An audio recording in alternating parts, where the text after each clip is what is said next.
రాముడి కంటే కృష్ణుడి కంటే ప్రపంచంలో సకల దేవతల కంటే గొప్పవారు ఎవరో తెలుసా? మొఖమాటలు లేకుండా చెబుతున్నా, నాకు పక్షపాతం లేదమ్మా.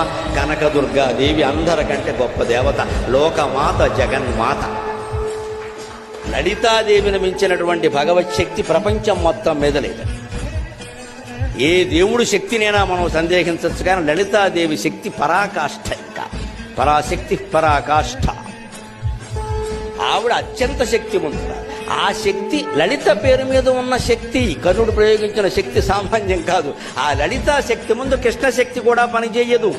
ఆయన భయపడ్డాడు. కృష్ణుడు అంటాడు, వాడైపోయి ఇది అమ్మవారి శక్తి, ఇది అమ్మవారి శక్తి. ఎందుకంటే శ్రీరామో లలితాదేవి శ్రీకృష్ణ శ్యామలాశ్రుడు. రాముడు అంత అందమైన వాడు ఎందుకేంటంటే లలితాదేవి రూపం. శ్రీకృష్ణుడు అంత ఘనకార్యాలు ఎందుకు చేయగలిగాడంటే శ్యామలాదేవి అంశ. శ్రీరామో లలితాదేవి శ్రీకృష్ణ శ్యామలాశ్రుడు.